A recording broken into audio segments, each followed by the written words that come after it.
Nat, Oui, France-Portugal, premier match de Ligue des Nations après la Coupe du Monde. C'était un match qui s'est déroulé à Valenciennes vendredi soir. C'était un match de bronze. On va regarder le résumé et on en discute juste après. Il y avait du monde quand même à ce match. Je sais pas si à la télé on s'en est rendu compte, mais Valenciennes, un petit stade, mais un stade qui fait clairement l'affaire pour le foot féminin et pour l'équipe de France, avec quand même une belle ambiance, 18 000 personnes, je crois à peu près. Euh, on sentait quand même l'appui du public, ça fait plaisir. ouais, il y avait un vrai appui du public. En fait, c'est sympa. Déjà, je pense que la capacité du stade est à peu près de 20 000, entre 20 et 25 000 places, et c'est très bien, je trouve, pour l'instant. Tant qu'ils n'arrivent pas à faire plus de communication et à remplir ces stades-là, je pense qu'il faut rester sur cette capacité, on va dire. Et en plus, le fait que le stade soit un peu renfermé, ça a donné vraiment une belle ambiance et le public était chaud. Hervé Renard l'a souligné en conférence de presse rapidement à la fin du match et il a eu raison. Franchement, il y avait une très très belle ambiance. Ouais, justement, Hervé Renard qu'on a vu là, je crois que c'était son 10e match, ce qu'il disait à la tête de l'équipe de France. Non, mais il y avait vraiment une belle ambiance avec comme tu le disais, des supporters qui poussaient les bleus durant les actions. Bon, on n'est pas à ce qu'on a pu voir quand même en Australie avec le Brésil ou la Colombie, mais c'était quand même une belle ambiance. Jamais dans le sud. Ça, malheureusement, c'est la FF qui Ouais, c'est choisit. Peut-être que justement avec les changements qu'on a vus il y a quelques mois, on va changer de stade. Déjà, la Valenciennes, je crois que ça faisait pas très longtemps que c'était pas très récent la dernière fois qu'ils y étaient allés. Donc, euh, donc voilà, c'est bien qu'on fasse d'autres stades et en effet, j'espère qu'elles iront à Bordeaux, Marseille, Montpellier. C'est cool quand même de changer de stade, de voir, de rencontrer. Elles le disent en plus de rencontrer leur public dans plein de villes, quoi, pas toujours dans les mêmes villes. Bah, Amandine Henry, c'était particulier parce qu'elle vient d'ici et effectivement, on a pu voir quand elle est rentrée en jeu, il y a eu pas mal, enfin, il y a eu une belle ambiance quand même sur son entrée, donc c'est sympa aussi que les joueuses qui viennent pas forcément de leur ville où elles jouent puissent retrouver leur public, quoi. Et justement, c'est un match particulier, tu le disais, pour Amandine Henry, Julie Dufour, qui était aussi, qui est aussi originaire de la région. C'était un match particulier. Euh, Là, on voit le début du match des Bleus. C'était un Ouais. début de match pour le coup assez convaincant parce que on voyait bah, là la frappe d'Eve Périsson. On a vu plusieurs actions, notamment initiées par Eugénie Le Sommer.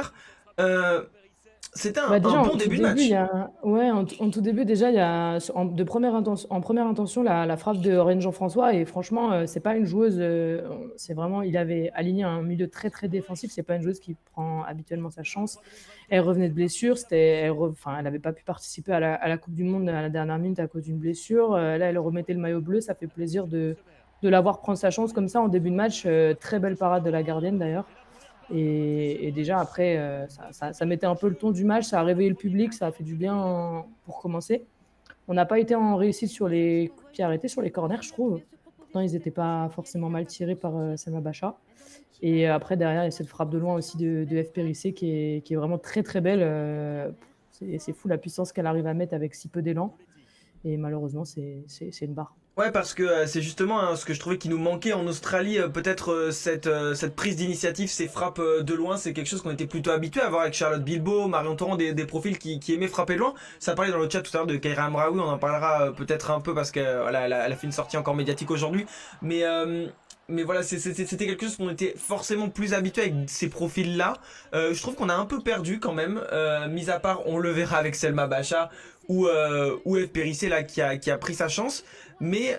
Mais c'est une alternative qu'il faut aussi développer parce que ça permet de varier et pas toujours être dans les centres pour Eugénie Le Sommer ou la profondeur pour Diani.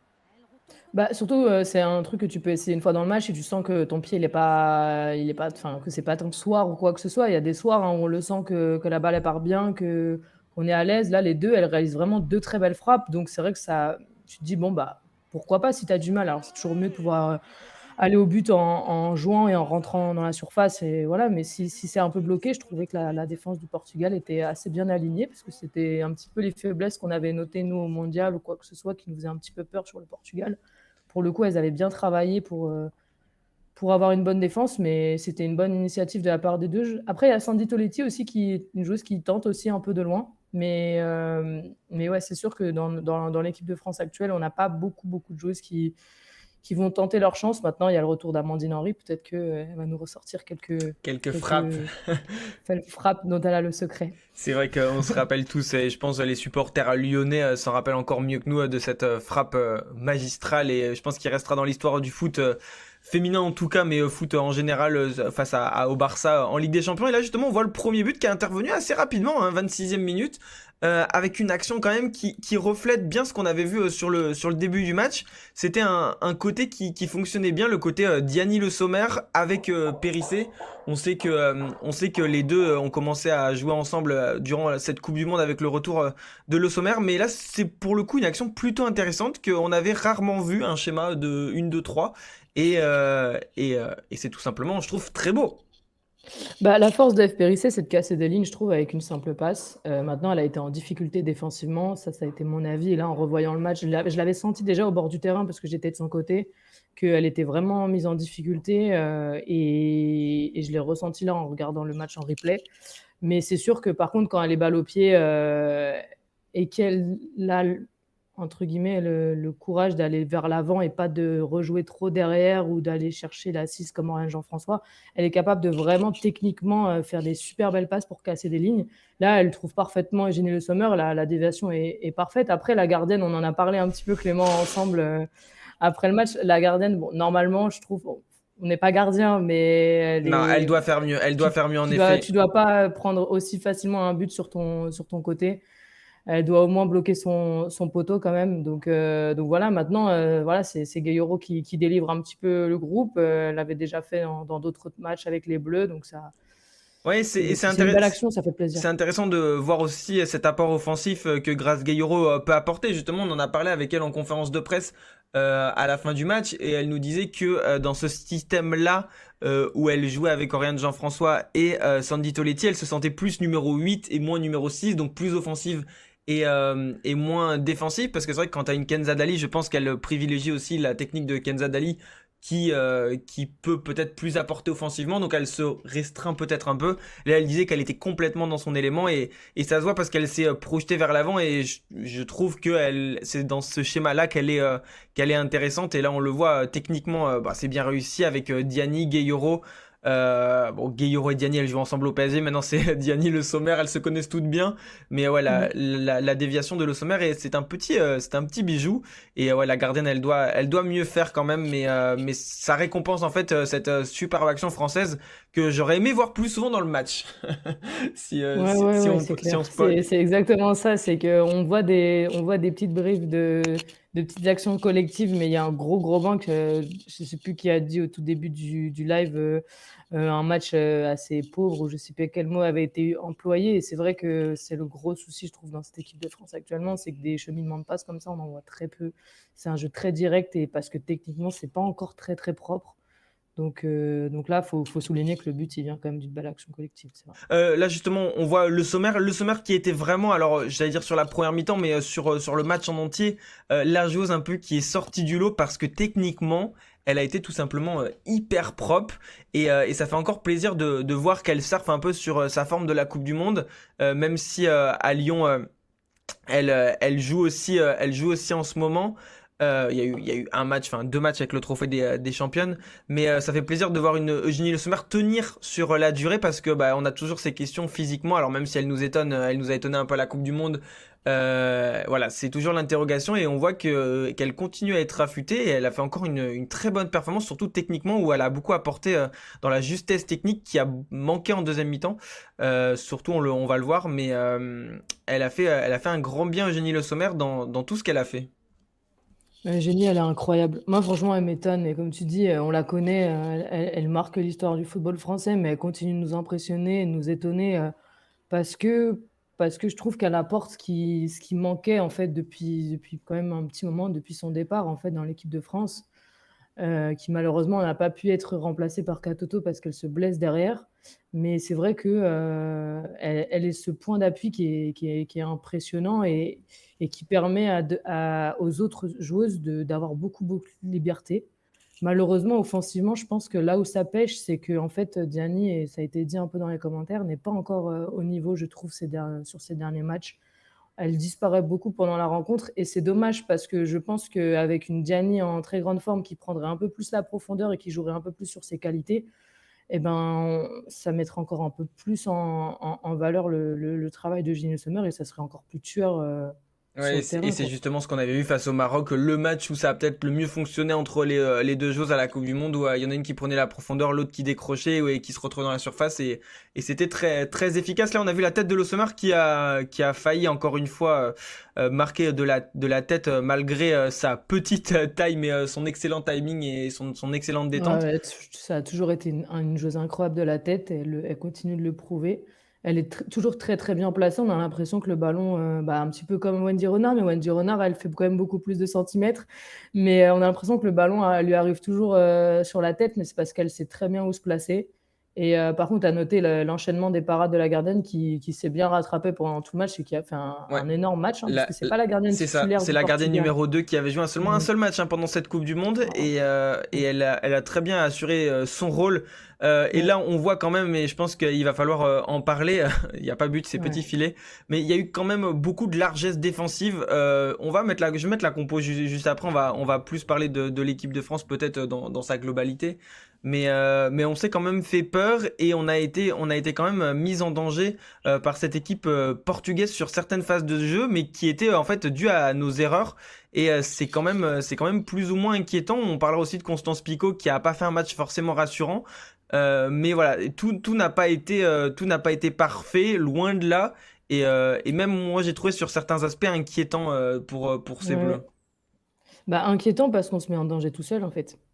Inquiétant parce que c'est problématique ça, si l'adversaire, arrive à voilà, si tu as des lacunes et que l'adversaire arrive à te battre sur ces lacunes-là et à être plus fort que toi, tu te dis: «Bon, bah, voilà, on va travailler ça». Mais là, c'est quand même des erreurs qui arrivent à beaucoup, beaucoup de matchs quand même, enfin, sur beaucoup de matchs, il y a des erreurs et qui en fait bon, là, on a eu énormément de chance parce que tout le monde, je le vois dedans, hein, la frappe portugaise, C'est vrai. on voit tout le public se lève, tout le banc portugais se lève, les joueuses célèbrent.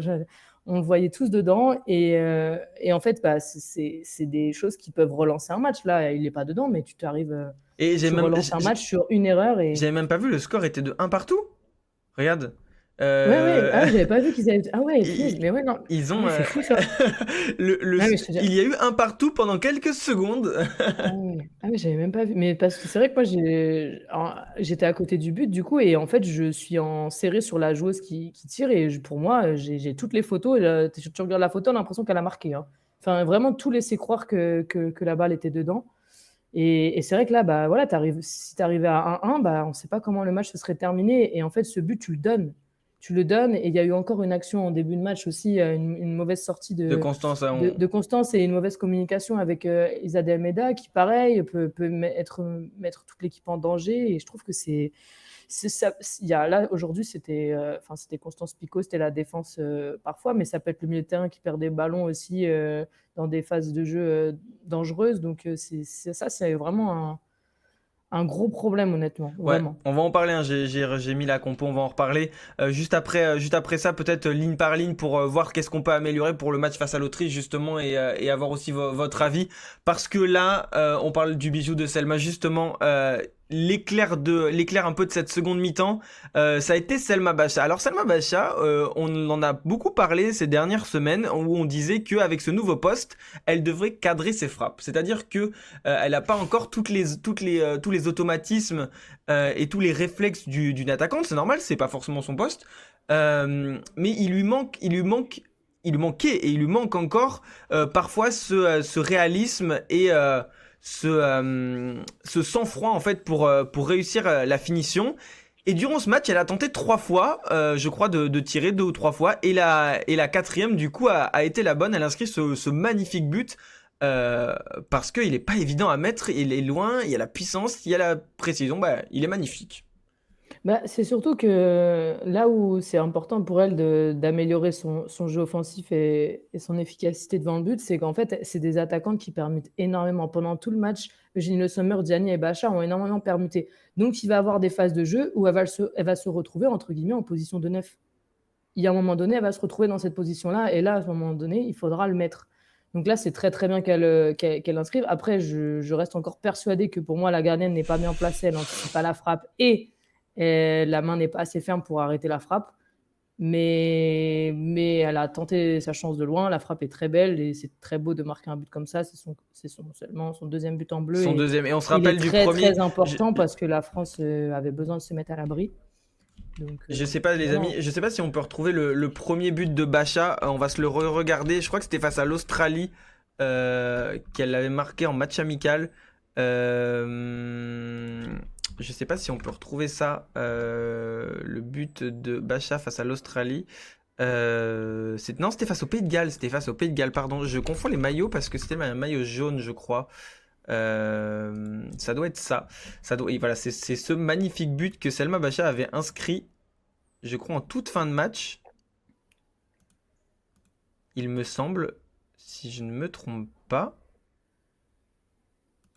Ouais, ça va être juste ici. Ça, c'était son premier but qu'elle avait marqué. Du coup, c'était en 2021, il y a à peu près un an. Et encore une fois, en fait, c'est ce qu'elle sait faire. Elle fixe et elle arme une frappe assez incroyable. Aline. Dans la lucarne. Donc voilà, c'est quelque chose qu'elle sait faire, mais c'est vrai qu'il y a encore peut-être un peu trop de déchets dans la finition parce qu'elle tente beaucoup. On peut pas lui reprocher parce que, comme on disait, c'est bien et je trouve que c'est ce qui manque aussi à l'équipe de France, ces frappes de loin qui, on le sait, dans le foot féminin, font souvent mouche parce que les gardiennes sont pas toujours très bien placées ou on peut avoir peut-être plus d'erreurs au niveau des mains. Mais et voilà, on a la qualité technique, donc il faut en profiter. Mais c'est vrai que ce but, moi, m'avait assez marqué. Je crois que mais c'était pas sa première sélection. Je sais plus si c'était sa première sélection. Je crois que Honnêtement. c'était une de ses premières sélections. Ok. Salut Charles, ça va? Charles qui est dans le chat, qui est aussi un photographe qui est souvent avec nous. euh, et qui, je suis sûr, frappe tout aussi bien que Selma Bacha. Je suis pas sûre. Pas sûr. Un petit doute. Mais, mais voilà, en tout cas, c'est un très beau but de Selma Bacha. Ça lui a fait, je pense, à nouveau plaisir de marquer parce que bah, dans ce poste-là, forcément, on va demander plus peut-être à ce niveau-là avec elle. Donc, c'était sa deuxième sélection. Ok, c'était sa deuxième sélection. Mais voilà, c'était aussi important pour elle, je pense, de retrouver le chemin défilé. Oui, bah surtout que ça a été souligné dans les chats et on en a parlé aussi ensemble, mais ça a même été évoqué en conférence de presse. Elle n'a pas fait un match incroyable. Elle a été très, très brouillonne pendant toute la rencontre. Alors, elle a cette qualité sur les coups de pied arrêtés et c'est dommage d'ailleurs que ça n'aboutisse pas parce qu'elle a vraiment tiré de très bons corners et la France en a eu quand même beaucoup. Mais par contre, elle a pas fait forcément les bons choix. Ça a été un petit peu difficile dans la rencontre, donc c'est toujours bien de ressortir avec bon, la satisfaction d'avoir marqué un but, un beau but. Maintenant, il va falloir qu'elle continue de travailler collectivement, comme toute l'équipe d'ailleurs. Ouais, parce Parce qu'il y a des erreurs et il y a des mauvaises décisions. en effet, collectivement, c'était justement sur le point sur lequel je voulais revenir. Hop, je vais juste du coup changer et on va passer sur la compo d'équipe. Alors, c'était sur une autre page que j'avais sorti la compo pour justement qu'on en discute ensemble et qu'on voit un peu qu'est-ce qui peut être amélioré. Hop, juste ici. On va peut-être regarder parce que bah, demain, comme je le disais, il y a un nouveau match. Il y a le match face à l'Autriche. Et c'est aussi le moment parce qu'on l'avait dit lors du dernier stream. Il n'y a pas beaucoup de rassemblements avant les JO et je pense que c'est important quand même de se projeter sur la suite. Parce qu'en effet, il faut gagner cette Ligue des Nations, aller le plus loin possible. Mais en même temps, on n'a pas cette pression que peuvent avoir les autres nations parce qu'on est déjà qualifié pour la Ligue des Nations. Justement, alors si on revient plus précisément ligne par ligne entre guillemets pour voir comment on peut faire des ajustements pour le prochain match face à l'Autriche parce que c'est dès demain à 18h. Et justement, tu en parlais, BZA, Pico. Constance Pico, qu'est-ce que tu as pensé de la prestation de Constance Pico? C'est vrai qu'on avait parlé tous les deux des gardiennes sur le stream. Hervé Renard l'a encore dit il y a quelques jours. Il n'y a pas forcément de hiérarchie. Et Constance Pico, bah, c'était seulement sa deuxième sélection. Son deuxième match avec les Bleus. Et elle a du mal, Constance Pico. Bah, je pense que c'est une histoire de confiance aussi. Il faut qu'elle, je pense que ça va venir. Je pense qu'elle est dans un beau groupe pour monter en puissance et monter surtout en confiance. Mais c'est sûr que là, sur ce match-là, elle n'a pas été rassurante. C'est une certitude. Parce qu'en fait, elle a un bon niveau de pied et on le voit sur tous ses dégagements. Il y a vraiment une bonne qualité, tout ça, mais en fait, elle a le réflexe de direct la dégager ou quoi que ce soit, alors qu'elle peut avoir le temps, elle peut avoir le temps de construire, mais ça, pour moi, c'est vraiment un manque de confiance où j'ai peur de rater, donc je me contente de dégager et après, elle le fait bien, mais c'est sûr que dès qu'elle est un peu pressée, dans ses prises de décision, on n'est pas rassuré. Après, dans sa communication, en deuxième période, du coup, j'étais de son côté, et je trouvais qu'elle communiquait vraiment beaucoup et très bien et c'est pas facile quand finalement tu joues avec une équipe, que tu as pas l'habitude quand même, enfin, elle joue en bleu, c'est pas facile. Il faut s'habituer à ça, il faut s'habituer au fait d'être devant 18 000 personnes et du coup de devoir hurler aussi pour s'entendre. Enfin, il y a un petit peu tout ça et pour le coup, c'est important de le prendre en compte. Je pense qu'elle communique bien, je pense que ça va venir avec la défense. Il y a énormément d'ajustements à faire et il y a vraiment une montée en confiance qui doit vraiment être faite parce que je trouve que c'est le stress qui l'empêche de performer comme elle devrait performer. Et on l'a dit, en effet, Constance Picault qui n'est pas non plus titulaire avec le PSG. Pour l'instant, il va y avoir une rotation entre les deux gardiennes du PSG, comme il peut y avoir une rotation du coup en équipe de France. Je pense qu'en équipe de France, euh, Hervé Renard va quand même très rapidement statuer sur une numéro 1 et une numéro 2, comme il avait fait justement avant la Coupe du Monde, parce qu'on a, comme tu le disais, besoin de cette confiance aussi au poste de gardienne de but, où on peut pas non plus être sous le coup de la pression à chaque match, de savoir si tu joues, si tu joues pas. Donc il va falloir que Hervé Renard fasse son choix. Mais c'est vrai que Constance Picon, on l'a senti quand même très stressée et très fébrile. Alors Mmh. c'est vrai que faut qu'elle aussi elle se crée des automatismes avec sa défense, même si Elisa de Almeida c'est sa coéquipière en club. On a vu que Oui, sur... mais elle joue pas finalement beaucoup de C'est matchs, tu vrai, vois? elle joue... Même si sa coéquipière, elle joue pas beaucoup de matchs, donc je pense qu'il y a aussi tout ça. Elle reste jeune, elle revient enfin, elle commence tout juste à avoir une confiance de ses sélectionneurs, de ses coachs et tout pour, pouvoir avoir du temps de jeu. Mais elle est encore dans une phase où que ce soit en club ou que ce soit en équipe de France, il va falloir qu'elle prouve qu'elle a le niveau pour être numéro 1. Donc ça, je pense que je rejoins Hervé Renard, je pense que ça peut être que bénéfique pour l'instant. On a un peu de temps, il y a encore quelques matchs, on va voir comment ça se passe demain soir.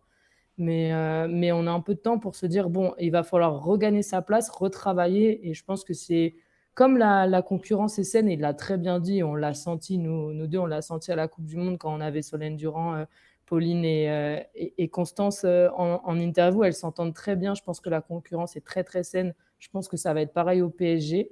Maintenant, il va falloir que toutes, elles travaillent du mieux possible pour que vraiment elles aient cette confiance parce que je pense que le niveau est long, mais il faut qu'elles aient cette confiance enfin, qu'on arrête de croire qu'elles peuvent nous faire une folie ou qu'elles peuvent C'est vrai qu'on rater est, on quelque n'est pas chose à chaque rassuré. fois franchement, non, et je pense que ça peut se ressentir aussi dans la défense.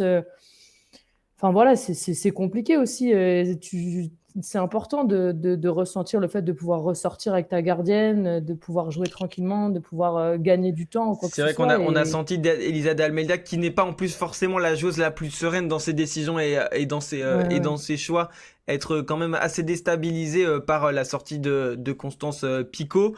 Je voyais dans le chat, merci Nodreitit pour les deux précisions. Alors non, c'est GDCO qui nous disait que c'était le troisième match de Constance. Je Ah ne me oui. rappelais pas son match face à l'Uruguay en effet dans le tournoi de France, et Nodreitit qui nous disait qu'en effet la Ligue des Nations c'est un titre international, parce que c'est peu importe le continent.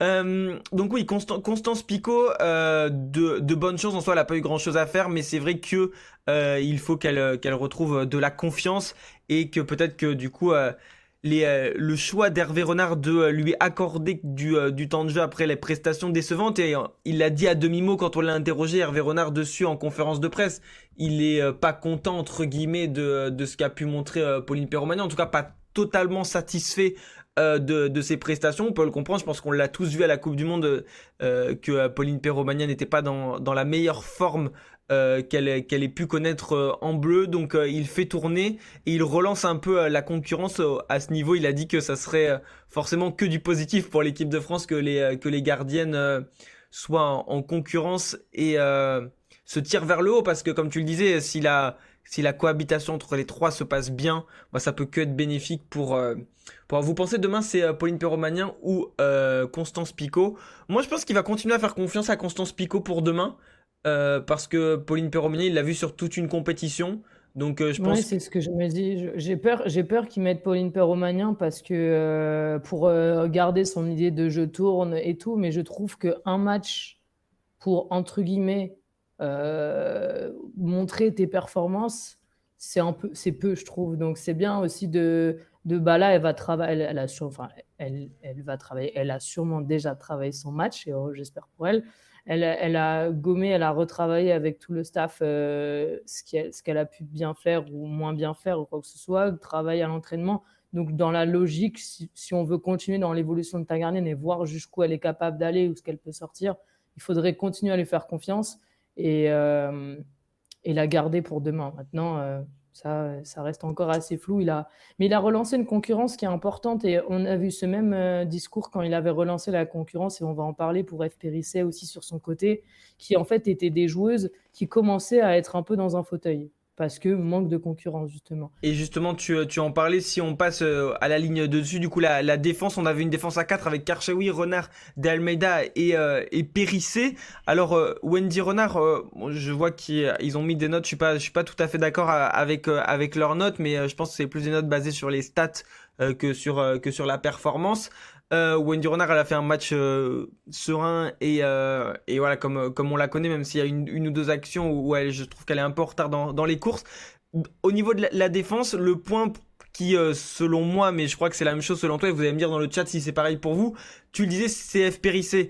On a encore du mal avec F. Périssé à savoir de quoi elle est capable et ce qui, entre guillemets, fait qu'en équipe de France, elle a encore ce petit blocage qui fait qu'elle a encore des errements défensifs qui sont quand même préjudiciables. Alors, Hervé Renard mettait ça peut-être sur la confiance en elle et sur le fait qu'elle n'était pas encore prête à des grands rendez-vous et au niveau mental, elle n'arrivait pas à passer aussi ce stade, avoir ce déclic qui lui permet d'être là dans tous les moments. Mais voilà, elle a encore eu des moments en défense où c'est dangereux de l'avoir de l'avoir. Bah, au-delà d'F. Périssé, en fait, c'est la doublette Périssé-Elisa de Almeida. Et je pense que la problématique de Périssé en équipe de France vient un peu de là aussi. Il faut savoir qu'en club, elle a Bright en défense. Donc, c'est comme si elle avait Renard de son côté. Et je pense que ça lui apporte beaucoup. Avec Chelsea, elle a un jeu qui est énormément porté vers l'avant. Donc je pense que c'est pareil, pour avoir vu plusieurs matchs de Chelsea cette saison, elle a tendance à être très très haute et à jouer tout le temps vers l'avant et toujours à dédoubler ou quoi que ce soit. Et c'est pas le rôle. Et enfin, du coup, elle est moins entre guillemets sollicitée défensivement. Et par contre, je l'ai vu jouer contre Arsenal ou quoi que ce soit, elle a été rapidement en difficulté contre des joueuses rapides qui prennent la profondeur, qui sont puissantes dans les duels. Et donc, c'est là où tu vois ces petites errances et pour le coup qui peuvent être très dangereuses si en plus, à côté d'elle, elle n'a pas non plus la joueuse la plus en confiance et la plus expérimentée du collectif. Donc, c'est vrai que là, sur le côté, bah, du coup, moi, tu m'avais fait remarquer un petit peu le match difficile. Moi, je me rappelle de quelques actions un peu compliquées d'F. Périssé, mais comme j'étais bord terrain, je n'avais pas trop observé. Et là, en voyant le match en replay, pour le coup, j'ai vraiment senti qu'elle avait été vraiment en difficulté Oui, particulièrement pour ce match. et on comprend mieux du coup les choix de Hervé Renard à la Coupe du Monde, les choix plus Ouais. défensifs parfois, du coup en faisant glisser Maëlle Lacrar ou en mettant Estelle Cascarino par exemple à droite. Mais c'est vrai que face à une équipe portugaise où on attend peut-être plus d'elle, son apport offensif, on comptait voilà plus elle, on l'a très bien vu d'ailleurs sur le but de Gueye-Oro. C'est une joueuse qui se porte, c'est une joueuse qui se porte vers l'avant, qui centre très bien. Mais voilà, défensivement elle a encore des progrès à faire en équipe de France, mais tu le disais aussi à Chelsea, et peut-être comme ça le disait dans le chat, la concurrence aussi à Chelsea, par exemple d'Ashley Lawrence, va lui permettre, va lui permettre de franchir ce gap, et ça sera très bien pour elle et très bien pour l'équipe de France, parce que voilà, on sait que bah, là par exemple elle avait Sandy Toletti à côté ou en face d'elle et voilà, parfois ça peut être plus compliqué pour une Sandy Toletti de compenser les errements défensifs d'Eve Périssé qu'une Salma Bacha et qu'une Sakina Karchaoui où c'est deux latérales de métier en fait. Oui, oui, et puis en plus, elle a Diani sur son côté qui est pas la joueuse qui défend non plus. Donc, en fait, c'est. Mais bon, elle a la même à Chelsea. Elle a Lauren James qui, en termes d'action défensive, n'est pas la joueuse qui défend le Pas plus la non plus plus. exemplaire, on va dire. Donc, voilà, je pense que. Non, mais je pense qu'elle a une rigueur à avoir défensivement. Et après, elle a une compensation à faire physique et elle est réelle. Hein. C'est pas la chose la plus rapide, c'est pas la chose la plus physique. Alors, elle est capable de vraiment physiquement gagner ses duels. Mais là, la voir autant en difficulté contre une équipe portugaise, elle n'avait pas les meilleures joueuses du monde en face d'elle. C'est assez problématique quand même. Et ce qui m'a perturbé, c'est que juste avant qu'elle mette cette passe pour faire le but, en fait, la plupart de ses prises de balles sont vers son but plutôt que d'être vers l'avant. Et ça, c'est quelque chose que je me rappelle pas avoir vu de FPRUC à l'époque où à l'Euro, enfin voilà, quand elle était Quand vraiment t'as été au top, titulaire et ouais. quand elle était au top, on avait cette joueuse qui allait tout le temps vers l'avant et qui a une qualité de centre magnifique et c'est magnifique sa qualité de balle et sa qualité de contrôle. Enfin, techniquement, elle est très très douée, je trouve. Mais du coup, là, je la trouve vraiment tout le temps retourner vers son but, jouer dos au jeu. Et c'est limite la première action du match, à part sa frappe, mais sinon, c'est la vraiment première passe qu'elle fait vers l'avant, vraiment, qui donne le but derrière. Donc je trouve que c'est quand même quelque chose qui va falloir peut-être analyser pour voir pourquoi. Est-ce que c'est un manque de confiance parce que justement, elle est moins mise en confiance par le sélectionneur depuis qu'il est arrivé. C'est vrai qu'Hervé Renard a quand même eu des déclarations qui montraient qu'il n'était pas satisfait de ce qu'elle faisait et que la concurrence était Ouais, il a fait des importante. choix Voilà. forts aussi durant des matchs importants. Ouais, Enfin, elle était quand même une joueuse cadre à l'Euro et elle n'a pas été cette joueuse-là à la Coupe du Monde parce que il lui en a pas donné aussi la possibilité. C'est de son choix, mais voilà, elle a pas du tout eu le même statut à un an d'intervalle. c'est ça. C'est ça. Il faut faire revenir Marion Torrent, nous dit Bezeda. Je suis pas Elle sûr joue que plus là, hein. Elle joue plus à ce poste-là, les amis. C'était Corinza qui la mettait à ce poste-là. mais je suis pas sûr que ça réglait tous nos soucis, même si je trouve que Marion Torrent revient bien cette saison, à confirmer sur toute la saison. Euh, Elle a perdu en confiance, peut-être Muchu, c'est ce qu'on disait. Périssé petit gabarit, en effet, c'est pas la joueuse la plus grande, mais on sait qu'offensivement elle peut apporter, donc il va falloir voir défensivement ce qu'elle a apporté, parce qu'en fait elle a été remplacée aussi par Gridjembok. Ouais, Intéressant, j'allais en parler, on ouais. parlera des remplaçants aussi peut-être tout à l'heure, mais c'est vrai que avec le retour de Gridjembok, on se demande où elle va évoluer Gridjembok dans cette défense. En équipe de France, il y a Maël Lacrar qui était blessé sur ce rassemblement, qui est blessé d'ailleurs sur ce rassemblement qui n'a pas pu tenir sa place, mais on a aussi à Lyon une Vanessa Gilles, donc voilà, Gridjembok elle est de retour, on l'a vu en conférence de presse souriante, ça faisait plaisir de voir une Gridjembok souriante et en forme, parce qu'elle a l'air vraiment d'être en forme. Donc avoir fait revenir Marinette. Marinette, ça sera pas à ce poste-là. Je suis pas sûr qu'elle puisse dépanner. Mais voilà, il y a de la concurrence qui arrive et Gridjembok, même si on a compris en conférence, enfin, en zone mixte, que c'était pas le poste qu'elle appréciait le plus. Non. Mais je pense que pour prendre du temps de jeu, elle prendra tous les postes en défense. C'est exactement ce qu'elle a répondu, ouais. C'est sûr que quand on lui a dit, bon, bah, t'as l'air de jouer à droite, que ça soit à Lyon, en équipe de France, on a l'impression que le côté droit va être ton côté. Elle a fait comprendre que, elle voulait être dans l'axe, que c'était son poste, que voilà, mais que déjà, elle le prenait comme une belle expérience parce que ça lui permettait de se développer encore plus en tant que joueuse et en découvrant d'autres postes. Et que de toute manière, elle avait besoin de temps de jeu et de besoin de revenir et de retrouver le terrain. Donc oui, bien sûr que je pense que si tu l'appelles et que tu lui dis tu vas jouer 9, elle jouera 9. Euh, Mais Il n'y aura pas de problème là-dessus. c'est vrai que je pense qu'elle a hâte de retrouver aussi cette complicité et cette cohabitation en défense centrale avec Wendy Renard. Hein. On se rappelle, ça fait pas si longtemps que ça. Hein. Ça fait qu'un an qu'elle est blessée, mais ça va Mais vite. il va avoir ouais, il s'est passé beaucoup de choses, mais même son statut en club est plus le même. Vanessa Gilles est arrivée, il va falloir la déloger et je pense que ça va être très compliqué. Maëlle Lacrard arrive aussi Avec des à très très haut bonnes niveau. performances, ouais. Franchement, moi, dans l'axe, je la trouve impressionnante, Lacrard. Il y a Elisa de Almeida qui se développe de plus Il en y a plus Jade Le aussi et qui Guilly. évolue, non, mais en vrai, il y a de la concurrence. Mais c'est ça qu'on veut, en fait. cette concurrence, bon, c'est côté Sakina Karchaoui qui est un petit peu en manque de concurrence et c'est dommage, mais sinon, euh, en fait, c'est ça qu'il nous faut de toute manière parce que sinon, les joueuses, elles vont se mettre dans un fauteuil, on va pas évoluer et on n'ira pas aller chercher les grands titres qu'on espère tant depuis des années. Donc, il faut cette concurrence-là. Tant qu'elle est saine, il n'y a pas de problème et je pense qu'on peut avoir totalement confiance en l'équipe de France et en son staff et le sélectionneur pour faire en sorte que toutes les concurrences soient très saines. Et justement, il y a un domaine où il y a de la concurrence ou pas, mais il y a une partie du terrain qui, je trouve, a beaucoup manqué de... comment dire? D'efficacité, mais aussi d'automatisme collectif. Alors c'est vrai que dans cette partie, c'est le milieu, il n'y avait pas Kenza Dali, c'était Oriane Jean-François et Sandy Toletti qui étaient aux côtés de Grace Gayoro. Selma Bacha était peut-être un peu plus haut sur la ligne. Je trouve que ça a été la partie du terrain la plus compliquée et c'est là où on a vraiment eu du mal. Alors c'est vrai qu'on avait vu à la Coupe du Monde une équipe de France à plusieurs visages suivant qui y avait dans cette partie du terrain. Et quand il y avait ou pas Kenza Dali sur les matchs, je trouvais que techniquement et collectivement, on était beaucoup moins au point et beaucoup moins fort. Toi, qu'est-ce que t'as pensé en regardant le match du jeu? Parce qu'en fait, c'est un peu le milieu qui fait le jeu de l'équipe de France. Et moi, j'ai trouvé que quand Grace Gayoro était pas dans les actions ou un peu moins, ben, on manquait de liant en fait.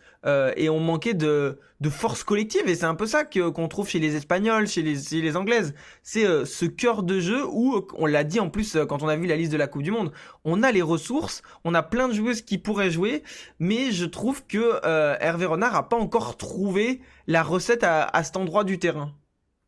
Bah, je pense que déjà, de ce que j'ai compris par rapport à sa conférence de presse, c'est qu'il y a eu une gestion déjà physique de fait au milieu de terrain.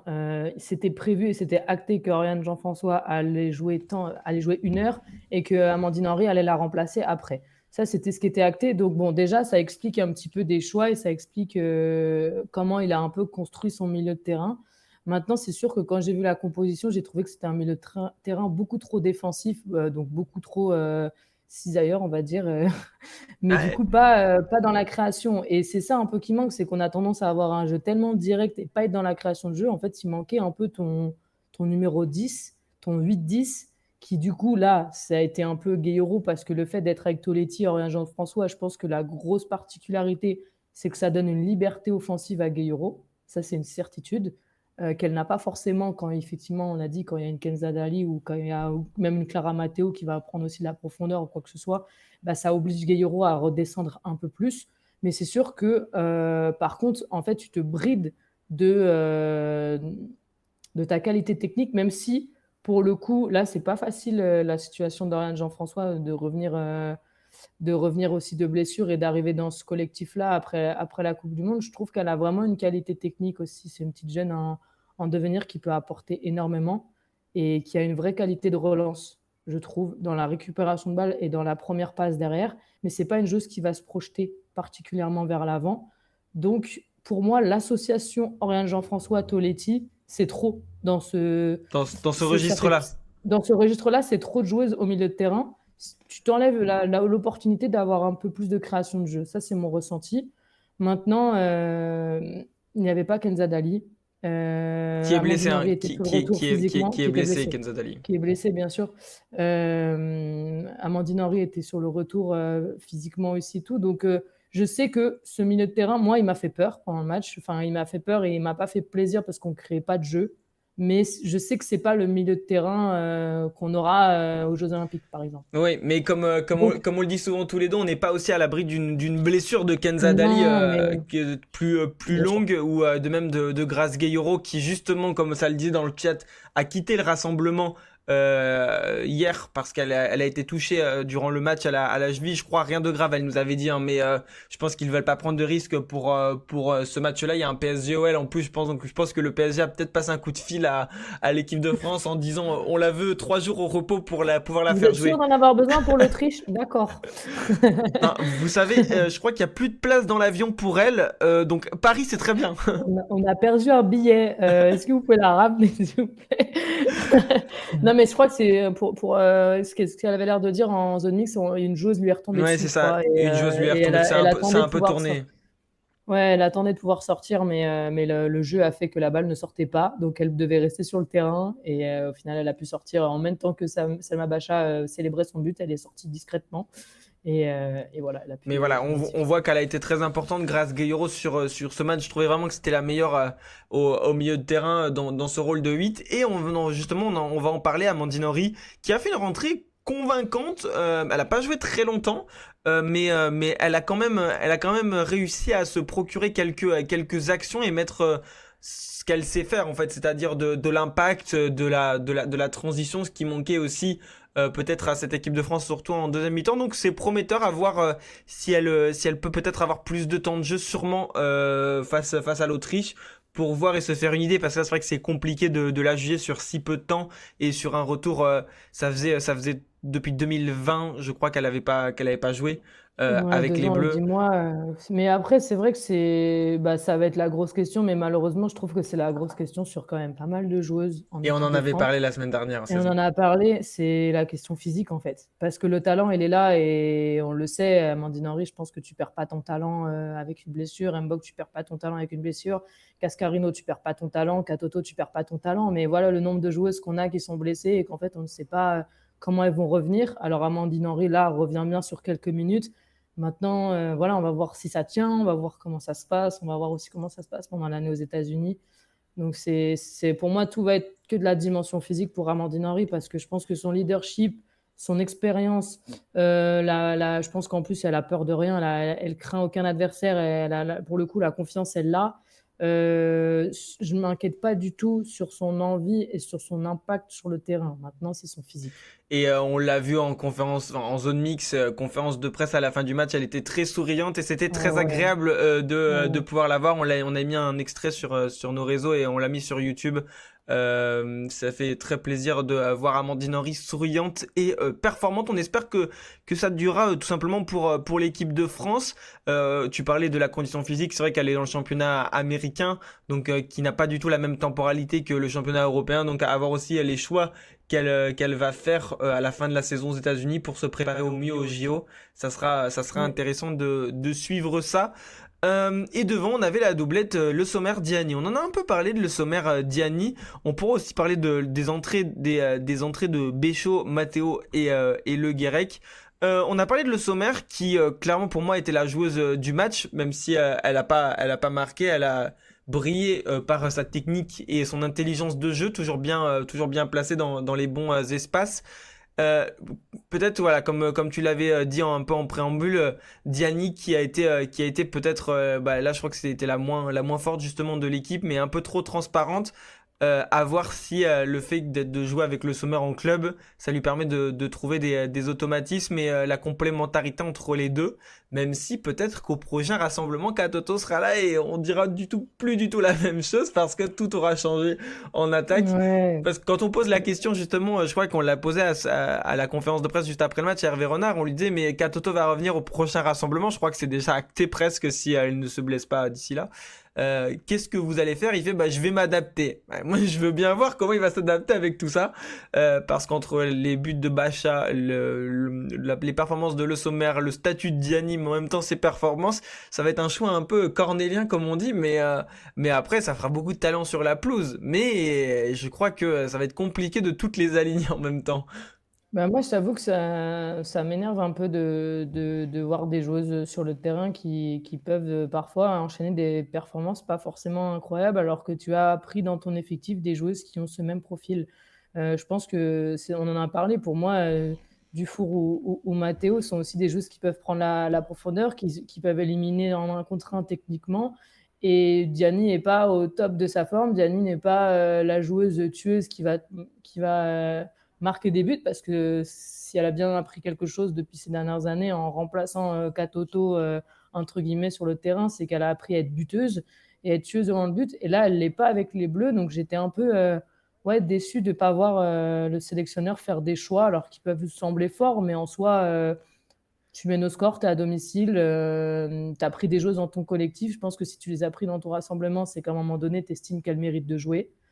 Et je trouve que le changement de Dufour aurait été Ouais. intéressant aussi parce que en fait, Diani n'a pas, pour moi, pas apporté la profondeur qu'elle est censée apporter, en fait. Et justement, tu le disais, un Béchot qui a remplacé Sandy Ah oui, Toletsi. j'ai oublié le Béchot. Malheureusement, elle a pas fait une entrée très remarquée. Après, elle est très jeune, on sait, elle a fait une très bonne Coupe du Monde, Vicky Béchot, sur tout ce qu'elle a pu apporter. Donc, ça peut lui arriver. Mais Cosmoran, on le notait aussi dans le chat, voir Dufour et Baltimore. C'est vrai que ça serait peut-être intéressant demain de voir d'autres associations. On sait que Mm. Dufour est en pleine confiance avec le Paris FC. Elle apporte justement au Paris FC cette profondeur, cet impact, ce dribble que parfois il nous manque en équipe de France. On sait que le Sommaire n'a plus le coup de rein, par exemple, pour toujours avoir le dribble très rapidement. Diani, c'est pas forcément ses qualités premières non plus. Donc voir une Baltimore, une Dufour, c'est des profils complètement différents qui seraient peut-être intéressants. Je les trouvais pas du tout dans le match comme si elle n'avait pas envie. Non, je pense que c'était pas une question d'envie. Je pense que c'est peut-être Je pense une que question c'est de juste forme qu'elle du a. moment. Oui, c'est une question de forme du moment, c'est une question qui a moins d'impact et c'est une question aussi que les adversaires commencent à de plus en plus la connaître. Donc, il va falloir aussi qu'elle développe son jeu et qu'elle l'accepte aussi d'améliorer, de partir sur d'autres domaines et de mettre en avant d'autres choses. Parce qu'aujourd'hui, bah, c'est sûr qu'il fut une époque où Diani, elle partait en profondeur, mais on a vu la même réflexion pour Cascarino aussi, qui a su, malheureusement, elle s'est blessée, mais qui a su aussi développer son jeu, où en fait, bah, quand elle arrive en face de joueuses qui savent gérer cette vitesse et cette profondeur, bah, va falloir être capable de proposer d'autres C'est vrai. choses. Bon, on parle de 2 joueuses qui sont pas seulement rapides, qui sont, des talents bruts, techniquement, donc elles en sont entièrement capables. Mais c'est vrai que, là, elle, pour le coup, elle l'a pas du tout démontré lors de ce match, quoi Et elles ont et percuté en plus les trois ouais, elles ont fait souvent que pendant le de. match pour essayer de trouver la meilleure formule. C'est vrai que la plus percutante a été Selma Bacha, mais elle avait encore pas mal de déchets techniques et parfois des choix pas toujours les plus les mieux tout simplement. Voilà, Eugénie Le Sommer a eu des occasions et elle a été plutôt très performante. Mais voilà, Diani, ça reste une joueuse qui a besoin de retrouver la confiance et la forme. Après, elle sort d'une très grosse saison avec le PSG, d'une Coupe du Monde où, en soi, je pense elle n'a pas grand-chose à se reprocher. Elle a été plutôt performante et elle s'est adaptée au système qu'on lui a imposé en dernière minute avec Eugénie Le Sommer. Hein. C'est pas évident forcément de trouver des automatismes directement. Là, elle a un nouveau club, donc peut-être que c'est qu'une question aussi de temps et de récupération pour Kadidiani. On verra ça. Claire Mais en Matteo. tout cas, j'espère sincèrement que pour ce deuxième match, sachant que là, les Lyonnaises, ah bah, ça vient d'être dit par OL69, les Lyonnaises et les Parisiennes ont joué quasiment l'intégralité du match contre le Portugal. J'espère sincèrement que demain contre l'Autriche, qui n'est pas une équipe qu'il faut prendre de haut, parce que moi j'ai un très très très bon souvenir de l'Autriche à l'Euro 2022. Il y a quand même Zadrazil au milieu de terrain, il y a quand même une très bonne gardienne aussi, et voilà, il y a des joueuses qui jouent au Bayern. Donc il y a quand même de la qualité dans cette équipe. Elles ont accroché la Norvège. C'est une équipe exactement, je trouve, comme le Portugal. C'est une équipe qui évolue. Malheureusement, elles ne se sont pas qualifiées pour le mondial, mais vraiment, c'est une très bonne équipe. Donc du coup, faut pas les prendre de haut, mais je trouve, et ça c'est mon ressenti, j'estime que s'il prend des joueuses dans son effectif et dans sa sélection, comme des Dufour, comme des Batimore, comme des Matteo, c'est qu'il estime qu'elles ont le niveau, et je pense qu'elles ont le niveau. Donc faut Donc qu'elle joue. à un moment donné, il faut qu'elles jouent. Il faut qu'elles jouent et il faut leur donner du temps de jeu, parce que sinon on va arriver, comme à l'Euro, au Mondial, on va arriver aux Jeux Olympiques avec seulement comme assurance les Parisiennes et les Lyonnaises. Il suffit qu'on en ait une ou deux qui se blessent, bah, ça y est, on est perdu, quoi. En effet, j'espère Euh, aussi, on verra ça. Je pense qu'il va y avoir aussi un peu de turnover parce que c'est aussi le but et je crois qu'il a compris aussi que c'est ce que les joueuses et peut-être les suiveurs du foot féminin voulaient parce qu'on est aussi un peu le relais de cette parole-là qu'on voit sur les réseaux ou avec vous dans le chat quand on est en conférence de presse. On essaie aussi de poser les questions qui sont importantes et qui nous paraissent aussi intéressantes pour la suite. Donc demain, France-Autriche. Du coup, 18h30, je crois, c'était précédent dans le chat. À voir, comme tu le disais, cette équipe autrichienne aussi qui est assez intéressante, qui a fait un partout face à la la Norvège. Norvège. Donc intéressant aussi du côté de l'Autriche de voir, hop, Je pense qu'on va le voir juste ici. À voir ce qu'il va faire au milieu de terrain avec le fait que Guerreiro soit du coup parti du rassemblement. Est-ce qu'il va prendre le risque de faire commencer Amandine Henry physiquement sans vraiment savoir si elle pourra tenir 60 minutes, 70 minutes, ou est-ce qu'il va prendre le choix de faire jouer une autre joueuse, une Clara Matteo peut-être au milieu de terrain, à voir, et voir un autre système. Je suis curieuse de voir comment il va choisir sa composition pour ce match. Et voilà, on en parlait. Est-ce qu'il va faire jouer une Béchot en tant que titulaire à la place d'une Diani ou voilà, c'est des questions aussi qu'on peut se poser. Et moi, la question aussi qu'on ne pose pas beaucoup, mais c'est sur le poste de Sakina Karchaoui. C'est une joueuse qui, du coup, pour l'instant, est une des seules à avoir aucune concurrence à son poste. C'est une certitude. Est-ce qu'on la fait jouer tout le temps à 100%, sachant qu'elle va enchaîner les gros matchs importants dans la saison et que le PSG n'est pas l'équipe la plus chargée collectivement pour cette saison. Pareil, il va falloir peut-être aussi savoir gérer son temps de jeu, et pour l'instant elle tient, mais c'est quand même une joueuse qui prend des coups. Oui, qui Donc, prend pas mal de coups parce qu'elle provoque. Peut-être que le retour des joueuses comme Cascarino, alors Cascarino c'est pas pour tout de suite, hein, elle est en pleine rééducation, mais peut-être que le retour des joueuses comme Katoto va pouvoir permettre de mettre une Katoto à gauche ou une Le Sommer à gauche, et du coup on ferait descendre Bacha. Je pense que en effet ça va être intéressant de voir les ajustements, même si j'ai l'impression que le duo Bacha-Karchaoui c'est un peu son duo fétiche, hein. ouais, Il a l'air d'être son côté, il veut pas le intouchable. bouger. Voilà, il a l'air d'être intouchable. Ouais. C'est Estelle qui jouait à gauche à un moment. Non, enfin, il me semble que Estelle, elle Si, il a fait jouer un match à gauche, je m'en rappelle. Elle était rentrée à gauche et on avait bien aimé d'ailleurs. Moi, je l'avais préférée à gauche que. Mais c'est vrai qu'elle remplace souvent Périssé depuis. Enfin, elle a souvent dépanné du côté de Périssé ou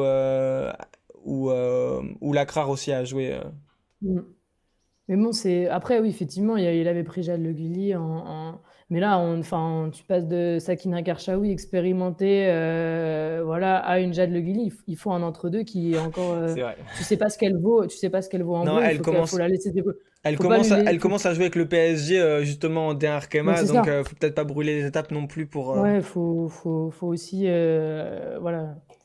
Mais en tout cas, il y a des matchs intéressants à suivre demain. Hormis la France, là, je voyais à 18h15, il y a l'Allemagne-Islande. On va pas les développer, mais l'Allemagne qui a eu un gros revers face au Danemark lors de la première journée. Intéressant, peut-être dans une autre émission, on pourra discuter de l'Allemagne, et parce que ce qui se passe en Allemagne, je pense. C'est horrible, c'est incroyable. C'est très bien, je pense, pour le Paris FC Et Wolfsburg, à ouais. quelques semaines d'affronter Wolfsburg, qui est quand même composé à 80% d'Allemandes. C'est vrai que l'Allemagne, non, mais surtout que ce qui est fou, c'est qu'elles ont récupéré leur joueuse qui était blessée, hein. Donc j'ai pas vu le match, j'aurais aimé le voir parce que je veux comprendre comment tu peux perdre contre le Danemark qui, moi, c'est mon ressenti, je l'ai ressenti à la Coupe du Monde, ne propose rien dans le Non, jeu. mais il y a eu Vraiment, mais c'est il y a eu un gros match de l'attaquante justement du PSG, Amélie Van Sgaard, garde. qui est en difficulté au PSG depuis son arrivée, mais qui sur ce match a permis au Danemark de s'en sortir. À noter la Pologne de Dudek qui malheureusement Ça, c'est est cool. blessé, Dudek, mais de Kamsik, Kamsik, Grabowska aussi, les joueuses de Fleury. de Fleury. Un petit Italie-Suède qui va être intéressant à suivre peut-être à 17h45 avec la Suède qui sort d'un revers face à l'Espagne. Donc à voir comment elles vont réagir. On a quoi d'autre qui est intéressant alors? L'Espagne, c'est impressionnant tu les vois en conférence de presse, t'as l'impression qu'elles ont dormi 2 heures Oh, en une je pense semaine. qu'elles ont dormi Elles, 2 heures en une elles semaine. sont épuisées, elles en peuvent plus, elles sont là, elles se battent contre tout le monde, et les filles, elles arrivent sur le terrain et gagnent contre la Suède. Ouais, assez Je peux pas incroyable en falloir plus le m'expliquer. scénario, avec un Ah scénario ouais, assez ouais. incroyable. Du coup, l'autre match de notre groupe du groupe de la Ligue A, c'est Portugal-Norvège. À noter, petite info que j'ai vu passer si vous étiez pas au courant, Ada est retournée à l'entraînement avec les Lyonnaises aujourd'hui, avec Melchi Dumornay qui a loupé pardon le rassemblement des Haïtiennes pour rester à Lyon pour se soigner. Se remettre physiquement, Tout ouais. à fait. En parlant de Il y a un match important ce week-end. c'est vrai, un petit match important. En parlant des gardiennes, est-ce que Sarah Boidi a trouvé un club? Non, pas à ma On n'a connaissance. pas l'info. Ouais, on n'a pas À ma l'info, connaissance, mais elle n'a pas de club info transfert aussi. J'ai vu que Océane Urtré allait être prêté selon RMC Sport à Bordeaux. Donc je pense à une recrue intéressante pour Bordeaux et pour elle, pour gagner du temps de jeu. parce que je crois que ça s'était pas fait avec Dijon comme que l'année dernière, ça s'est pas renouvelé cette année. Donc intéressant. Bordeaux qui fait un recrutement plutôt intelligent sur ces dernières semaines avec Nesrine Balouli, Océane Urtré, apporter un peu de jeunesse expérimentée. Je pense que c'est peut-être ce qui leur manquait un peu parce que c'est quand même des joueuses qui commencent à avoir un peu de talent, mais c'est vrai que c'est peut-être dommage, enfin d'expérience plus que de talent, mais de talent aussi, mais c'est peut-être Bordeaux, c'est vraiment une des équipes à suivre parce que si elles arrivent à faire un résultat dans cette D1, t'es quand même sur une moyenne d'âge de 17 ans et demi. et avec du bricolage C'est un vraiment, peu tu partout. sens que tu mets du Chatterton. Non, Euh, franchement, c'est assez fou quand même. et Sarah Dabritz aussi de retour avec l'OL. C'est vrai, Sarah Ouais. Dabritz qui sortait d'une période assez compliquée avec des petits problèmes personnels, avec un décès dans sa famille. Donc c'est vrai que ça va lui faire du bien de retrouver, je pense, ses coéquipières et Sortir la tête de l'eau. voilà, de penser à autre chose. Pays-Bas-Angleterre aussi, demain à 20h. Nat, Ouh, euh, grosse affiche. grosse affiche entre deux nations qui sont quand même très fortes, même si je trouve que les Pays-Bas ont parfois un peu déçu Totalement. durant cette Coupe du Monde. Elles ont quand même fait des gros résultats face aux États-Unis, par exemple. Et l'Angleterre bon, ont laissé finaliste de ce mondial. Donc à voir, choc très intéressant quand même demain, ça. Ouais, mais c'est ça qui est beau dans cette Ligue des Nations et ça qui fait plaisir, en fait, c'est qu'on avait beaucoup, même nous pour la France, on est trop heureux. J'ai vu dans le chat passer une question tout à l'heure, on n'a pas répondu. Est-ce qu'on sera à Reims? Est-ce qu'on sera à Rennes? On sera à Reims. Et on On sera à sera Rennes. à Rennes. Vous n'avez pas voulu vous débarrasser de nous comme ça. Bien sûr qu'on va suivre les Bleus. On sera Ah, pas en jusqu'au Autriche JO, demain, là, on va les suivre, hein. Ouais, on mais on sera va pas les en Autriche, suivre à fond. on sera pas à Vienne demain, en effet. Ça sera Mais tout. on sera autre part où on suivra les Bleus, mais d'autres Bleus. Donc, on ne sera pas non plus dépaysé, on va dire. Mais non, enfin, il y a des très belles affiches en fait dans cette Ligue des Nations. Alors c'est dommage, je n'ai pas regardé encore comment est-ce que nous, depuis la France, on peut regarder les autres matchs. Mais je pense qu'il peut toujours trouver des trucs sur Internet. Mais c'est vrai il y a des super, super belles affiches et ça fait vraiment plaisir parce que des matchs amicaux contre la Norvège et le Danemark, on en a vécu des milliers des cents. Donc là, ça fait plaisir de voir des Ouais, grosses affiches. Tibbs qui Enfin, dit. le Suède-Espagne, Pays-Bas, Angleterre et tout. Enfin, les gars, on est de retour à la Coupe du Monde, C'est quoi. ça. Ça y est, on prend nos billets pour l'Australie, hein. Tibbs qui dit pour une fois, on va pas jouer contre des petites équipes. On n'a pas des France-Kazakhstan. Alors, il y a un Irlande du Nord-Albanie, mais on n'a pas de France-Albanie, de Ouais. France-Kyrgyzstan. L'Irlande, après, vous savez mon amour pour Cathy McCabe, mais l'Irlande, c'est incroyable ce qui se passe. Bon, déjà, elle remplit plus de stades que nous, mais, mais c'était Irlande-Écosse, je crois, où le match a été assez fou en termes d'ambiance mais c'est magnifique en fait de voir des nations se développer et je pense que Hervé Renard l'a aussi dit en conférence de presse, c'est une réalité. Il y a beaucoup de nations qu'on va affronter qui vont être un peu comme le Portugal, un peu comme l'Autriche, qui sont des nations qu'on ne connaissait pas beaucoup en foot féminin il y a quelques années et qui aujourd'hui se développent à une vitesse assez impressionnante. Et ça, c'est la meilleure chose qui puisse arriver Et le pour le Portugal, niveau, tout et le simplement. Portugal sera sûrement, comme le disait Hervé Renard aussi, une des équipes à suivre ces prochaines années parce que leur niveau est quand même évolue très rapidement. C'est noté, BZA, ben, j'essaierai après, c'est vrai que c'est pas toujours possible parce que du coup on a souvent de la route à faire le jour du match. Mais moi c'est un concept que j'avais beaucoup aimé sur Insta à faire pendant la Coupe du Monde. Donc c'est noté, j'essaierai de remettre ça et peut-être dès demain, peut-être sur où on va demain, Ah, c'est vrai, ouais. on vous en dira peut-être plus à la fin du live, mais peut-être qu'on lancera ça demain en fin d'après-midi à l'endroit où on sera. Ça sera en rapport avec l'équipe de France et avec le foot féminin. Peut-être qu'il y en a qui sont au courant de ce qui se passe à part cette semaine à Clairefontaine. J'en dis peut-être un peu beaucoup, mais on vous le dira tout à l'heure. Pays de Galles, Danemark, Écosse, Belgique. Justement, ça a parlé dans le chat que les Anglaises, Waouh, on a euh, perdu le français. que les Anglaises ont galéré face aux Écossaises. Ça va être intéressant de voir face à la Belgique qui a gagné aussi face aux Pays-Bas. Donc vraiment des duels hyper intéressants. Espagne-Suisse. Il y a des gros matchs demain à Ouh, suivre, hein. Espagne-Suisse, elles se sont affrontées au mondial, non? Attends, qui avait affronté la Espagne-Suisse, Suisse? je sais plus. U17 qui arrive, je crois. Non, c'est pas les U17, j'ai dit c'est où. Je sais pas. Je sais plus, il n'y avait pas eu un Espagne. Ah, je sais plus, ah, j'ai perdu La les matchs de la Coupe dernière du Monde. confrontation entre les deux équipes, c'était. Est-ce que je l'ai C'est ici? pas le premier match sorti de poule. Euh, Si, C'était en soit effet, Espagne, en effet, bien joué, 5-1 pour l'Espagne, en effet. Non, je disais, j'ai vu beaucoup de vidéos des Espagnols depuis l'affaire du baiser et toute la polémique qui s'en est suivie. Mais première fois où je vois Putellas avec le sourire, c'est quand elle parle du fait de jouer à domicile après la Coupe du Monde. Donc j'ai vu la vidéo où on lui pose la question qu'est-ce que ça fait de retrouver les terrains espagnols après cette Coupe du Monde et elle a eu un grand sourire en disant on aime tout l'amour que le donne le public et tout. Donc je pense qu'elles en ont bien besoin ces Espagnols de jouer à domicile avec leur public. Bah, c'est Donc sûr que faut pas oublier qu'on leur a volé la célébration d'un titre de championne du monde qui est juste incroyable. Donc, je pense que retrouver leur public va leur faire beaucoup de bien. Et je pense qu'elles vont être vraiment très, très ouais, elles vont bien. célébrer leur titre en plus, je Ouais, elles vont pense. célébrer. Je pense qu'elles vont être très, très bien accueillies et je veux dire, enfin, encouragées et soutenues. Et Ce qu'elles je n'ont pense que dans pas. voilà, dans cette période si compliquée pour elles, ça va leur faire du bien, je pense. Donc c'est une bonne chose que ça se joue en Espagne. C'est pour ça que j'ai direct demandé où c'était. Mais je pense que c'est une très très belle affiche quand même. Donc En effet, très c'est belle cool. affiche. Demain, ça sera après le match de l'équipe de France. En parlant de l'Espagne et en parlant de la France, à noter, petite info au passage, la victoire en Espagne des U23 féminines. Les U23 de Frédéric Biancalani Son premier match. qui se sont imposés en effet 2-1 face à l'Espagne hier en amical pour leur premier match de la saison avec une joueuse qu'on connaît bien quand même dans la DR, qui est Inès Benyaya qui était là. Qui a Il- inscrit un doublé, qui est rentré à la mi-temps. Si je dis pas de bêtises, j'ai regardé le match. Franchement, en difficulté un petit peu l'équipe de France sur cette première mi-temps, mais avec le caractère et On avec va le nombre peut-être. d'occasions. Alors, on voit l'équipe rapidement. Sachez Bellomo, que Rida ouais, Beira, N'hé- Mouchon, Et Balouli, ouais. n'hésitez pas à suivre EDFR féminine, ouais. ouais, EDFR féminine qui met toutes les informations et le match en plus est disponible sur YouTube à chaque fois, donc ça c'est super cool pour suivre les jeunes. Mais c'est Ça, vrai que là, franchement, ça fait plaisir. il y a beaucoup. C'est une équipe qu'on connaît très bien et qu'on voit presque tous Ouais, les week-ends en D1 ou sur d'autres pelouses.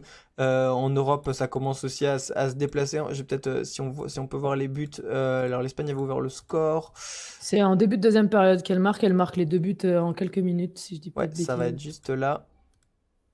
Il y a un beau but d'ailleurs, le premier de Ouais, mémoire. une Belle belle frappe, frappe de ouais, Ben petit Yaya. On filet. va le voir juste ici.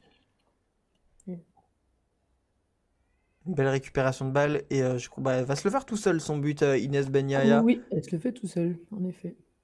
Belle frappe croisée qui trompe la gardienne et après on va avoir le deuxième but comme tu le disais dans la foulée, c'est ça? Ouais, il est pas longtemps après, justement, ça a été assez fou l'enchaînement des 2 buts. Ouais, belle Ça va être tête. la tête, voilà. Un peu laissée toute seule quand même là sur ce coup-là Inès Ben Ouais, Yaya totalement. Et j'avais l'impression qu'elle était hors jeu, mais je sais pas. Sur mais un petit. elle se démarque bien entre les deux Ouais, et jeux. puis la tête est belle, le centre est magnifique. Non, c'est important parce que bah déjà c'est un France-Espagne, hein, Ça se gagne en France-Espagne, hein. ça se gagne, hein, c'est comme un France-Allemagne, c'est une belle affiche et elles se sont juste déplacées pour aller jouer là-bas à Madrid le match, donc c'est important. Il y a eu un changement de sélectionneur aussi, donc voilà, de commencer par une victoire et en plus de revenir au score avec le caractère, tout ça. Et comme tu l'as dit, il y a beaucoup, beaucoup de joueuses qu'on connaît très, très bien. Donc c'est bien même pour les filles, pour revenir en club, d'avoir cette confiance et cette belle victoire. Et la transition est toute faite, Nat. Ça coule parfaitement. Parce qu'on parle de club, on parle de retour. Et justement, ce week-end, c'est la D1 Arkema. On va en parler un peu quand même de la D1 Arkema parce qu'il y a PSG Lyon, c'est marqué dans le titre. Mais il y a aussi un Paris FC Fleury, un Guingamp Reims, un Bordeaux Le Havre, un Saint-Étienne Montpellier, un Dijon Lille. Que des affiches internationales. En vrai, c'est des affiches trop intéressantes parce que c'est des concurrents directs, j'ai envie de dire, sur ce match, sur cette journée. Et c'est une journée assez dingue. Je peux vous avouer que choisir les matchs a été très compliqué. J'hésite encore, là, à l'heure où on se parle, j'hésite encore à faire Paris FC Fleury, sachant que je peux vous donner l'information que le match Paris FC Fleury se jouera à Fleury, à Bondoufle, parce que si vous n'êtes pas sans savoir que le Paris FC n'a pas Charletti et qu'ils ont demandé d'avoir un stade et qu'ils ont demandé à inverser entre domicile et extérieur parce que sinon ça joue à Bondoufle et que c'est le stade de Fleury. Mais ça a été refusé parce que sinon ça leur faisait 3 matchs à l'extérieur d'affilée et tout. Donc du coup, ils sont obligés de jouer leur match à domicile à Fleury, enfin à Bondoufle, pas à Fleury même, Alors, mais sur le stade de Fleury. Donc voilà, donc ça c'est à noter pour cette rencontre vendredi soir. C'était la petite C'est intéressant, subtilité. c'est intéressant. Ouais, ouais, pas fou. Enfin, je pense que les Parisiennes, ça y est, la pelouse est terminée à Charletti. Il reste encore quelques travaux à faire, mais la pelouse est terminée. Je pense que ça soit hommes et femmes au Paris FC, ils ont hâte de Et retrouver leur on stade. la verra en Ligue des Champions en plus pour la Et on réception de Wolfsburg. ouais, ça c'est super. Il y a une évolution, pour rappeler un petit peu les travaux qui sont faits à Charletti, c'est toute une amélioration du système de sécurité qui n'était pas homologué sur certaines choses. Donc il y a toute une évolution sur le système de sécurité autour de stade et la pelouse qui a été totalement refaite. Je crois que c'est un terrain hybride, si je dis pas de bêtises, j'ai un petit doute, mais je crois que c'est ça qui est prévu. Voilà. Donc ça, c'était la petite info du week-end pour ceux qui ont prévu d'aller voir ce PFC Fleury. Et sinon, le match Guingamp-Reims, moi, du coup, je serai là-bas le samedi à 13h30. Il a été avancé. Il n'est pas à 15h, il est à 13h30. Se L'heure jouera au Roudroux. l'heure l'heure de manger une bonne galette de saucisse comme ça disait dans le chat tout à l'heure pour ce match en effet qui se jouera au Rodourou. Ça fait plaisir de voir l'équipe féminine jouer dans ce stade mythique Oui. de Guingamp. Juste OL 69 pour te répondre, bah, la sortie d'Amraoui, on va pas en parler très longtemps, mais c'est aussi son rôle depuis qu'elle n'est plus en équipe de France. Elle fait très fréquemment des sorties médiatiques pour se plaindre entre guillemets qu'elle n'est pas en équipe de France. Je crois que il y a plus de sujet avec Amraoui tant que il y aura Hervé Renard, elle sera pas en équipe de France. Donc voilà, je pense qu'il y a pas trop de débat. C'est son rôle de mettre entre guillemets la pression médiatique sur Hervé Renard pour la faire revenir. Elle a retrouvé un club, donc voilà. Si elle est performante, elle, euh, C'est sûr qu'il y a des, il y a elle des aura des chances. circonstances très particulières. C'est difficile de s'exprimer sur cette affaire parce que je pense qu'on le saura, on ne sait pas et on ne saura jamais vraiment ce qui s'est passé dans toute cette histoire. Ne serait-ce qu'elle est victime effectivement d'agression. Donc effectivement, elle se défend et je pense qu'elle a raison de le faire pour son intérêt de se défendre et montrer qu'elle est encore là. Maintenant, voilà, comme a dit Clément, elle a signé dans un club, à voir comment ça va se passer dans un club. Ça va être difficile de retrouver, je pense, le maillot bleu et encore plus dans le club où elle a signé parce que je pense que autant Hervé Renard va s'intéresser au championnat américain, autant je pense pas qu'il va faire tous les championnats du monde. Mais voilà, en tout cas, j'ai hâte pour elle qu'elle retrouve les terrains et qu'elle puisse retrouver un public parce que c'est quand même dans un club où il y a une ambiance assez incroyable autour du football féminin. C'est vrai. Euh, Et pour eux, je pense que c'est un plaisir d'accueillir une joueuse avec un tel palmarès quand même voilà, il et faut pas qui oublier le talent qu'elle a aussi sur le terrain. Donc voilà.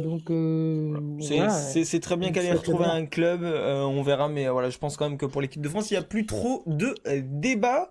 On va se porter vers d'autres joueuses et la jeunesse, à chaque fois, c'est ce que disait Hervé Renard.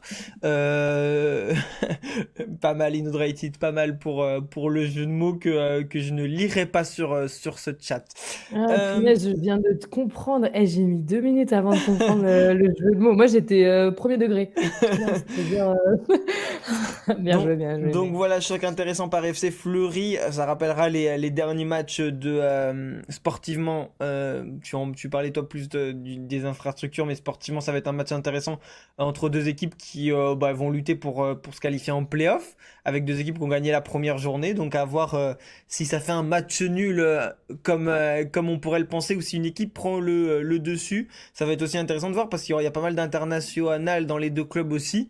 Donc à voir Ouais, comment elles vont réussir à revenir de ouais, sélection et dans c'est quelle ça. forme. Donc ça va être aussi l'interrogation de Ouais. cette trêve internationale hein, placée à ce moment-là dans la saison. Oui, parce que entre les jeunes et les seniors, il y a, je pense, quasiment tous les effectifs en fait, parce que autant Fleury comme le Paris FC. Alors, le Paris FC a quelques internationales jeunes, les internationales françaises qui sont là. Bon, Mathilde Bourdieu n'est pas en équipe de Pas France. encore, pas encore, pas encore, pas encore, pas encore.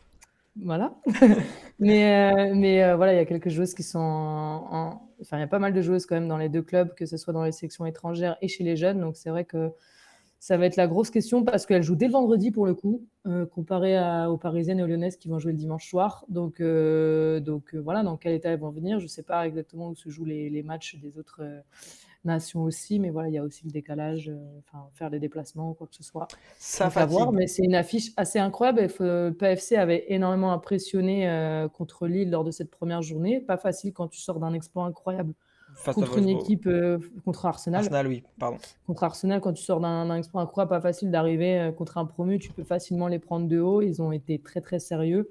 Ils ont eu une cinquantaine d'occasions qui n'ont pas inscrit, qui n'ont pas marqué, mais ils ont largement fait le job. Et le Fleury a fait le travail contre Guingamp dans un match un peu plus compliqué.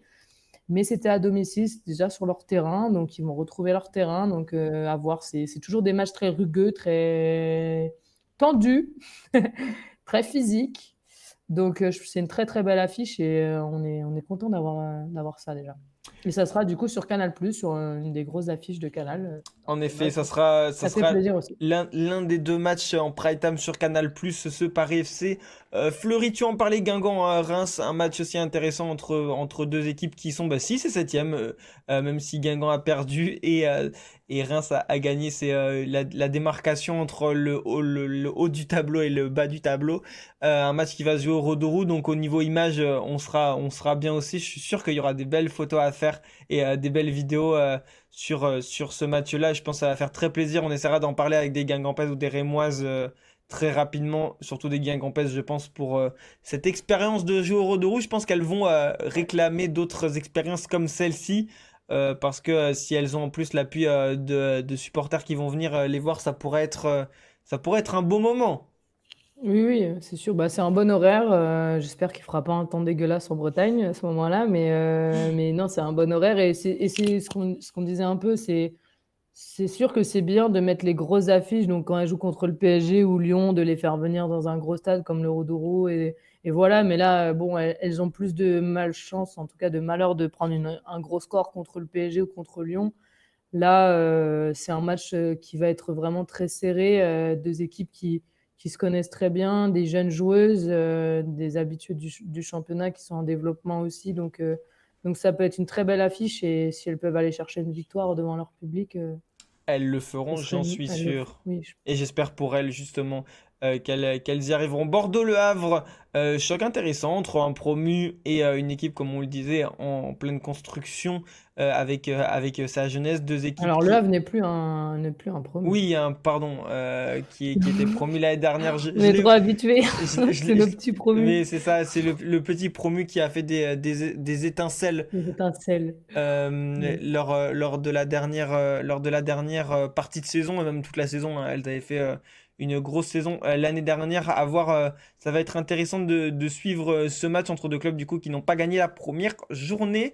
Peut-être que le duel le plus déséquilibré, ça va être ce Saint-Étienne-Montpellier, entre une équipe de Ouais. Montpellier qui a plutôt impressionné et rassuré lors de la première journée, mais en face, une équipe de Saint-Étienne qui a, comme on le disait lors du premier live, débrief, a besoin aussi de trouver le temps pour trouver cette alchimie pour son retour en D1. Donc là, c'est peut-être le match où on peut s'attendre au plus de buts et au plus déséquilibré, même si Saint-Étienne à domicile peut aussi créer la surprise. On se rappelle de matchs quand elles étaient en D1 face à Lyon, par exemple, où elles avaient réussi parfois à sortir des grosses performances.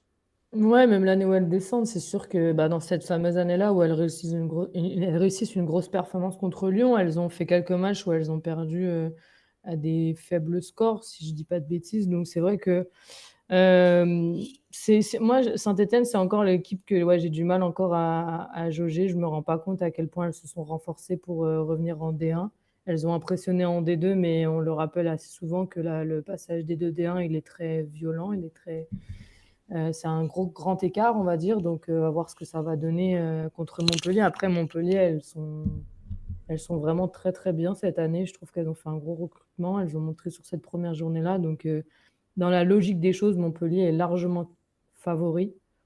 Mais bon, tout est possible, Tout est vraiment. possible dans le foot. Par contre, C'est Saint-Étienne, elle difficile joue de sur juger. quel terrain? Alors, je crois qu'elle joue sur toujours le même terrain. C'est toujours le terrain Au, d'herbe, je crois, ouais, avec la tribune, au là. centre d'entraînement de l'Etra. Ouais, enfin, je pense qu'elles n'ont pas changé. Elles jouent toujours juste à côté du chaudron, en fait.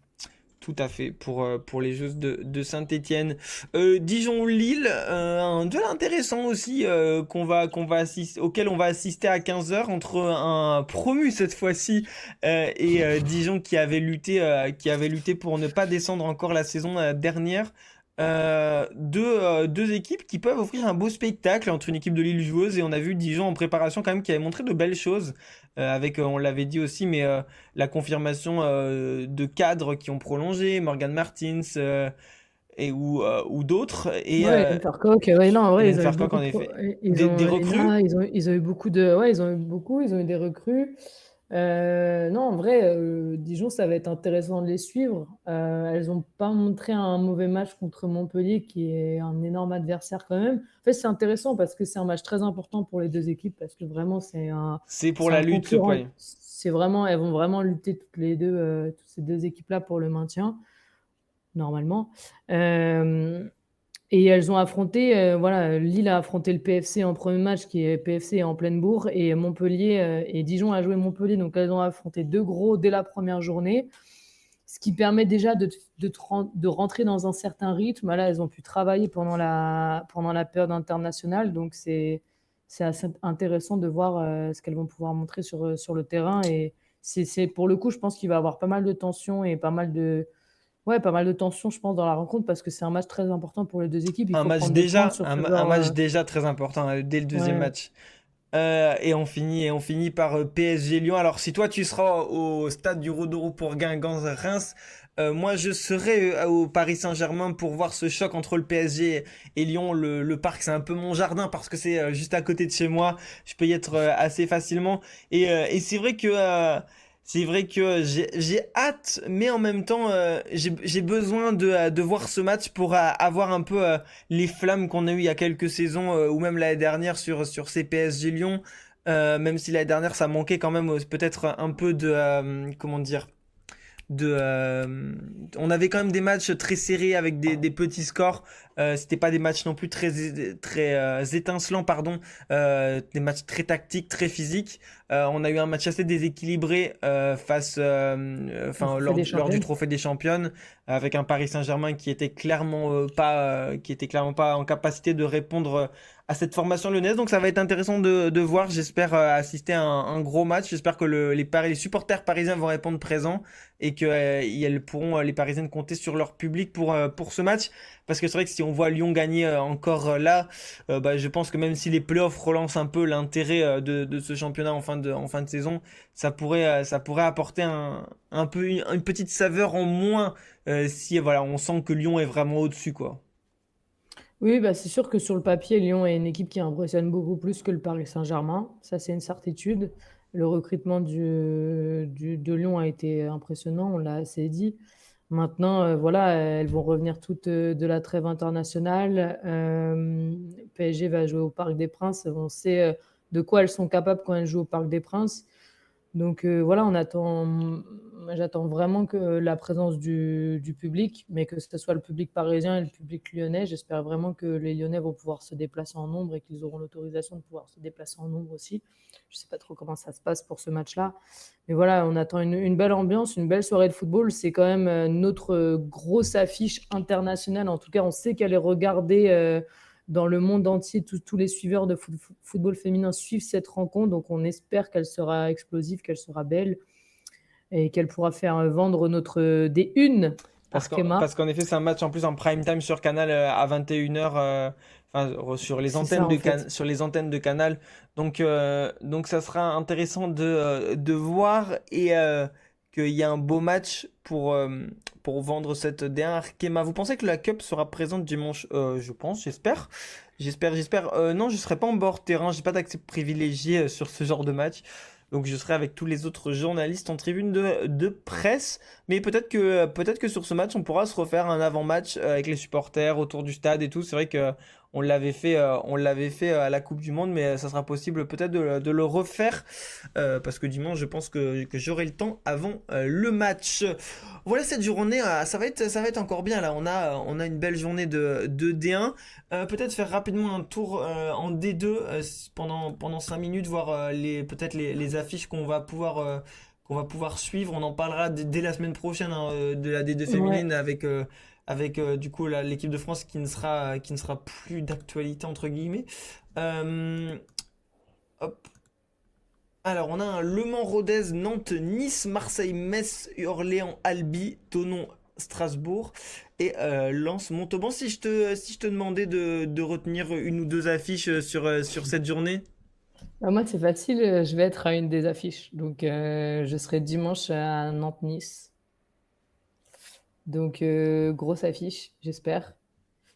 J'espère vraiment que ça va être une grosse affiche. Après, pour être honnête, le niveau, j'avais assisté à la rencontre Strasbourg contre Orléans lors de la première journée en D2. Je trouve le niveau de la D2 impressionnant, vraiment.